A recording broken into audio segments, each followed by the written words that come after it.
I came here in 1973, my wife and I, we were expecting our first child, and we came here attracted by Thomas Road Baptist Church.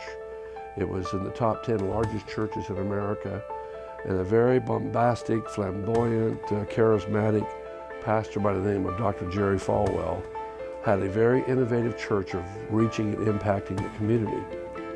Shortly after 1970, he hired Gordon Luff, who was a New Yorker and had moved to California, very innovative, creative mind. He is the one who conceived of Scaremare. I think the one thing that makes us unique and somewhat exclusive is the fact that we do have this element of the gospel of Christ, you know, at the end of our event.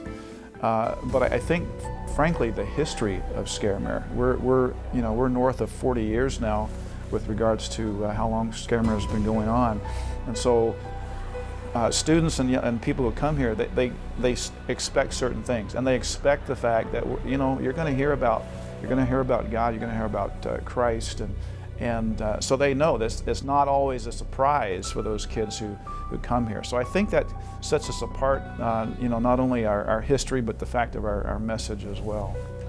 Luff had the idea, having come in 1971, to do a haunted house. He picked the idea up from the media and Hollywood, and so he took the youth group of Thomas Road Baptist Church, along with several young men and women who aspired to be youth ministers themselves and were training at Lynchburg Baptist College, later Liberty University, to put on this event. And so in the country, a farmer loaned them a barn, and with probably somewhere 50 to 100 teenagers and middle schoolers, they had their first ever Scaremare. Historically, I would say Gordon Luff with Jerry Falwell conceived the idea.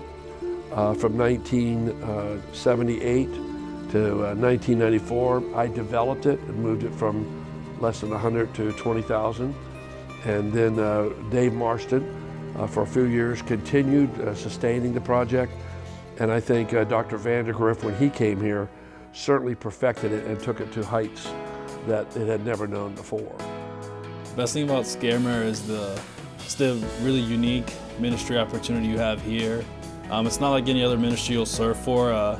You're doing this ultimately for the Lord, but you're scaring people while doing it, and you're just having fun with your friends. And it's not really, a ministry you can say a lot about people. It's definitely unique, and it's definitely something worth bragging about. I first came to Scaremare as a 9th grader. Like I said, I'm from Maryland, so our church came from 4 hours away to Scaremare. How they advertised on our church was, hey, we're going to go to this haunted house. You need to bring your friends. They're going to present the gospel.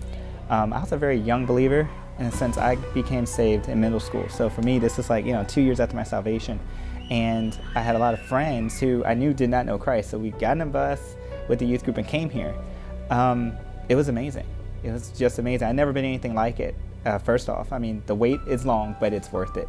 We have found that the better that we do Scaremare, as far as the actual production, the fun element, the scare element, the better we do that, the students tend to be more receptive in our preaching tents as far as the gospel goes. If we don't do a good job in here, then there's somewhat of a bit of a resistance that might develop with the students, towards the end. And we just don't want that. It's a partnership there, and we certainly want that opportunity for students to listen to a message of faith in Christ. But the thing that really hit me the most was we went through the house, and of course there's scenes of death, of course, and you get to the end, you go into a tent in which you hear the gospel. And that was great. I was saved, but I knew a couple of my friends weren't. I knew they were seriously considering the gospel. And then one thing happened, and I talked to my youth pastor, and I said, man, that was awesome. And he said, the students at Liberty University are the ones who are in the tents.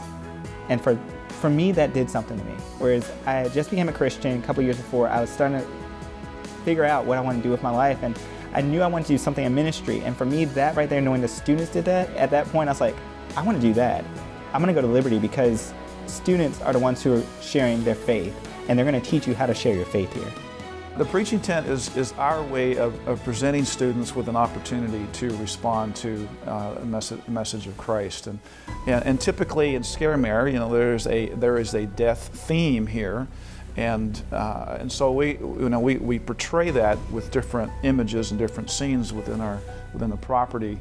But then when we come to the preaching tents, you know, now that they've been exposed to the reality of death and even our own mortality, we want to offer them a message of eternity and life, abundant life through Christ. And so that's where it happens, is in our preaching tents.